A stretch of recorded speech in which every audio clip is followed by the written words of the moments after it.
नमस्कार, जय हिंद। स्वागत है आपका एनआईटी मित्र में। तो तो बच्चों देखो, अपन ने पिछली वीडियो में क्या पढ़ लिया था? अपन ने 1D 2D 3D समझ लिया था और अपन ने शुभारंभ कर दिया था चैप्टर का ये बोल के कि अब हम उसमें गति के बारे में पढ़ें। अब अपने दिमाग में बहुत सारी चीज घूमती है गति को सुन, तो वही मैं हम हमेशा बोलता हूँ कि हम नाम पे जाते हैं। जब गति बोला किसी ने तो उसका मतलब क्या है? वेग के बारे में बात कर रहे हैं, दूरी के बारे में बात कर रहे हैं, समय के बारे में बात कर रहे हैं। मैंने कितने समय में कितनी दूरी तय कर ली है, कितने समय में कितनी रफ्तार से गया, ये सारी चीजें हम पढ़ेंगे। तो अब शुरुआत होती है सबसे छोटी यूनिट से, बोलते हैं दूरी व विस्थापन। अब दूरी क्या होती है और विस्थापन क्या होती है, दिमाग में बहुत सारी बात होती है। मैं तुमसे दो तीन बात पूछता हूँ बेटा। मैं गया घर से, है ना? मैं घर, ये मान लीजिए कि मेरा घर है, ये मेरा घर है। मुझे पहुंचना है यहाँ बी, ठीक है? मेरा ऑफिस है वो, ये होम, इसको मैंने बोल दिया एच, ठीक है? अब मेरे जाने के तीन तरीके थे बेटा। एक तो मैं ऐसे चला जाऊं डायरेक्ट, एक मैं ऐसे जाऊं, एक मैं ऐसे ऐसे ऐसे ऐसे ऐसे ऐसे ऐसे। एक तरीका, दो तरीका और तीसरा तरीका। मेरे घर जाने के तीन तरीके मुझे समझ में, यानी घर से ऑफिस जाने के, सॉरी। तो अब तुम, नॉर्मल सी बात है, बंदा ये बोलेगा कि साहब आप पागल हो गया, जहां पर सीधे जा सकते हैं तो इतने रास्ते क्यों जा रहे हैं? बेटा थोड़ा सबर रहा, ये समझ में आएंगी धीरे धीरे। अब हुआ क्या, ये तो एक हाईवे से जाने का रास्ता है। मान लो इस पर टोल मिलता हो तो मुझे टोल ना हो, दोनों दूसरे रास्ते पे चला गया। मान लीजिए टोल, इस पे क्या है, टोल भी नहीं मिलता और खाने पीने के सामान भी जल्दी मिलता, मैंने तीसरा रास्ता प्रेफर कर लिया। यानी मैं पहुंच तो रहा हूँ सेम जगह पे, लेकिन मैंने रास्ते अलग अलग बदल दिए, है ना? तो होगा क्या बेटा, तो हुआ क्या, अब अगर मैं बोलूं ना यहाँ पे, तो मैंने तीन दूरियां तय करी। कितनी दूरी तय करी? तीन दूरियां तय करी। एक, दो, एक जगह से दूसरी जगह पे जा रहा हूं, लेकिन अलग अलग तरीके से जा रहा हूं। तो हमने कितनी दूरी तय करी? तीन दूरी, ठीक है? अब दूरी दरअसल होती है पथ की लंबाई। कितना पथ है ये, इसकी लंबाई हो जाएगी हमारी दूरी। तो दूरी क्या हुई? पथ की लंबाई। सिंपल सी भाषा में बोल दूं, पथ की लंबाई, पथ की लंबाई। अब आता है विस्थापन। विस्थापन क्या हुआ? विस्थापन बताओ। मैंने बोला भैया ये दूरी तीन चल रही, हमने दूरी एक, दूरी दो, दूरी तीन, दूरी है अलग अलग, ठीक है? जिसमें सबसे बड़ी कौन सी है? तीसरी। सबसे छोटी कौन सी है? सबसे छोटी एक और सबसे बड़ी दूसरी। ये तीन दूरियां हो गई। अब विस्थापन की बात होती है। विस्थापन क्या होती है? विस्थापन में बेटा दूरी होती पथ की लंबाई है, लेकिन दिशा को ध्यान में रखती है। दूरी क्या होती है? किसी भी गतिशील वस्तु द्वारा एक स्थान से दूसरे स्थान तक जाने में जो पथ की लंबाई होती है उसको हम बोलते हैं दूरी। यानी इसने तीन दूरी तय करी, यानी डिस्टेंस वन, डिस्टेंस टू और डिस्टेंस थ्री। विस्थापन क्या होता है? अगर दूरी तय करते समय अगर दिशा का ध्यान रख लिया जाए तो उसको बोलते हैं विस्थापन। कैसे कैसे कैसे दिशा का ध्यान रखूं? मैंने कहा ऐसे बेटा, ए से बी पे पहुंचा, तू भूल जा के कैसे पहुंचा, बस तेरा दिमाग होना चाहिए ए से बी की ओर दिशा में। तो ए से बी की दिशा में तो कहां पहुंचा? सीधे ऐसे ही तो पहुंचेगा डायरेक्ट। अब जब 25 तरीके से जाए ये कोई फर्क नहीं पड़ता, लेकिन विस्थापन सिर्फ यही होगा। विस्थापन क्या होगा? तो विस्थापन क्या होगा? होती दूरी है बट दिशा के साथ, दिशा के साथ। यानी इसमें विस्थापन सिर्फ कितना होगा? d1। विस्थापन क्या होगा? d1। यहां पे दूरियां क्या होंगी? d1 भी होगी, d2 भी होगी और d3 भी, अलग अलग हो सकता है, ठीक है? दिमाग चला है, सब विस्थापन समझ में आ गया। अब मैं तुम्हें सिंपल सी बात बोलूंगा बेटा, एक दो चीज जो पूछूंगा तुम्हारे समझ में आ गई कि भैया, हमें भैया ने समझा दिया कि प्रारंभिक बिंदु से अंतिम बिंदु के बीच की डायरेक्ट दूरी देख लो, वही हमारा विस्थापन होता है। और अलग अलग तरीके से हम कैसे भी दूरी तय कर सकते हैं। मैंने ठीक होता है, छोटा सा एग्जाम्पल देता हूँ, तो है दिमाग में एकदम बातें समझ में आएंगी, सारी चीज समझ में आएंगी। बस थोड़ा पेशेंस रखें, आराम से समझना, आराम से पास चलेंगे अपन, है ना? चलो बच्चों, चलो, ठीक है? सर्दी के कारण वीडियो बनाने में बहुत दिक्कत हो रही है ना, ठंड के मारे बुरी हालत। ठंड कम होगी तो रफ्तार बढ़ेगी वीडियोस की। चलो मैं तुमसे बेटा तीन कुछ एग्जांपल बोलता हूँ। पहला एग्जांपल, मान लो कि यहां से ये सर्किल है, ठीक है? ए से बी पहुंचना है, ठीक है? ये एक रास्ता है, और ये दूसरा रास्ता है। ठीक है, ये मान लो D1 है और ये मान लो DT। दूसरा मान लो A से B पहुंच रहा है लेकिन O से होते हुए। ठीक है, एक तो ये रास्ता इसने तय किया, ठीक है, और एक ये रास्ता तय किया। ठीक है, मैंने पूछा बेटा A से B में दूरी बताओ,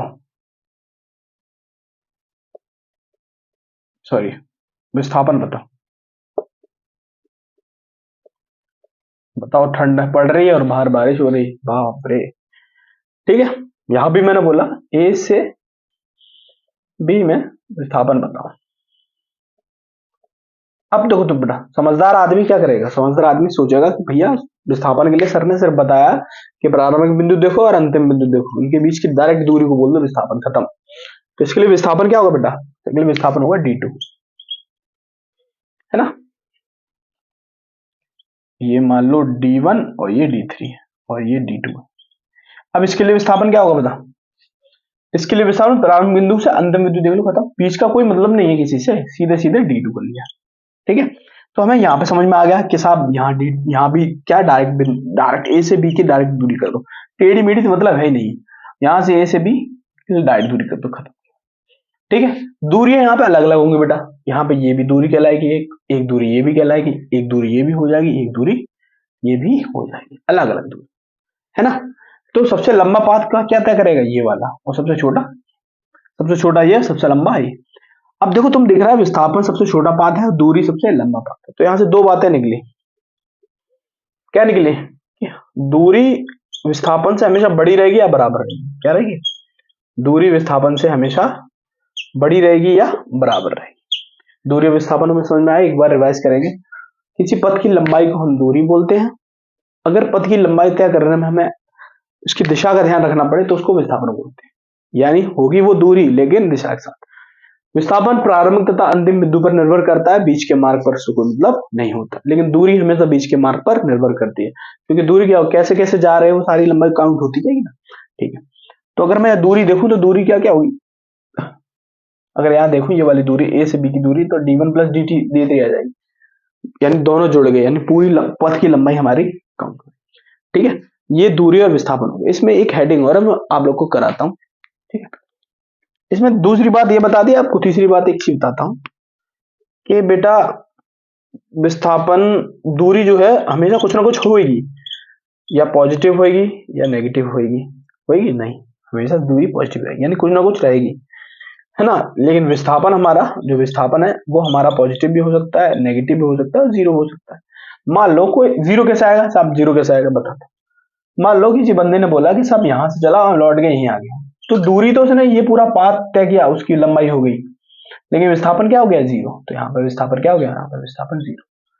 समझ में आई बात, दूरी तो क्या करी उसने तय करके तय, यानी सर्किल की लंबाई हमारी दूरी होगी, लेकिन विस्थापन क्या है, यहाँ चला यहीं आ गया, विस्थापन क्या हो गया, तो विस्थापन जीरो हो सकता है, पॉजिटिव भी हो सकता है, नेगेटिव भी हो सकता है। नेगेटिव कैसे होगा मैं XY में आपको बाद में समझा दूंगा। इसमें एक हेडिंग और डालते हैं अपन, है ना, इस चीज को हम समझते हैं।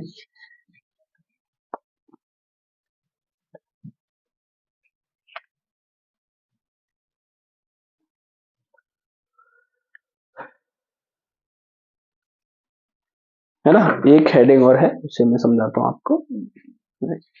एक समान व असमान गति, एक छोटा सी चीज है वो समझ में आ जाएगी, वह असमान गति। गति बच्चों ऊर्जा के साथ आगे बढ़ेंगे। मेरे में ऊर्जा इसलिए नहीं आ रही क्योंकि मैं रात के 3 बजे वीडियो शूट कर रहा हूँ, क्योंकि मुझे नींद नहीं आती है, इसलिए हम एक समान व असमान गति पढ़ेंगे। अब देखो बेटा, नाम समझ में आ रहा है, एक समान गति व असमान गति। एक समान गति का मतलब क्या हो गया, समान समय में समान दूरी तय, समान समय में समान दूरी तय। जहां भी मैंने समान समय में समान दूरी तय कर ली तो लो असमान गति कहलाई।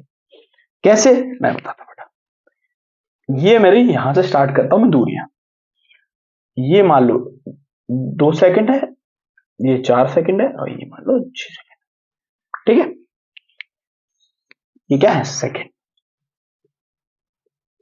ये सेकंड, ठीक है, सेकंड, 6 सेकंड। कोई एक बंदा आया उसने 2 सेकंड में 10 मीटर तय करी, 4 सेकंड में 20 मीटर तय करी और 6 सेकंड में 30 मीटर तय करी, है ना। यानी 2 सेकंड में 10, 2 का दुगुना कर दिया 4 सेकंड, तो 4 सेकंड में दुगनी दूरी तय कर ली। 2 का दुगुना तिगुना कर दिया 6 सेकंड, 6 सेकंड में तिगनी कर दी दूरी। यानी क्या कर दिया उसने, यानी हमारा समान समय में समान दूरी तय कर रहा है। यानी 2 सेकंड में 10, 4 सेकंड में 20 और 6 सेकंड में 20। एक बंदा आया दूसरा बी, वो कहता साहब ठीक है 2 सेकंड में 10 मीटर तय करा मैंने, ठीक है, लेकिन अगले 4 सेकंड में मैंने 36 मीटर तय कर दिया और अगले में मैंने 60 मीटर तय कर दिया। तो क्या हुआ, समान समय में समान दूरी तय यहां हो रही थी, तो इसको एक समान गति बोल देंगे। ये कौन सी गति हो जाएगी, एक समान गति। कौन सी गति हो जाएगी, एक समान गति। यानी 2 सेकंड में 10, 4 सेकंड में 20, 6 में 30 डायरेक्ट 1/2 के हिसाब चल रहा है, ठीक है बेटा। यहाँ 2 सेकंड में 10 चल दी, यहाँ पे 4 सेकंड में 20 चलनी चाहिए थी, लेकिन चल दी 36, और नालायक 6 में 60 चल दी, और नालायक। तो अलग अलग चल रहा है, यानी समान समय में असमान दूरी तय कर रहा है, तो उसको बोलेंगे एक समान असमान गति। क्या बोलेंगे, असमान गति, असमान गति, ठीक है बेटा। तो इस चैप्टर में हमने इस वीडियो में हमने 2 चीज समझ ली, दूरी व विस्थापन क्या बोलता है, एक समान व असमान गति समझना, ठीक है। दूरी व विस्थापन 1-2 एग्जाम्पल और बताऊंगा, चीजें तुम्हारे समझ में आ जाएगी, ठीक है। तो अभी के लिए इसमें इतना ही रखते हैं, बाकी मिलते हैं अगली वीडियो में। धन्यवाद।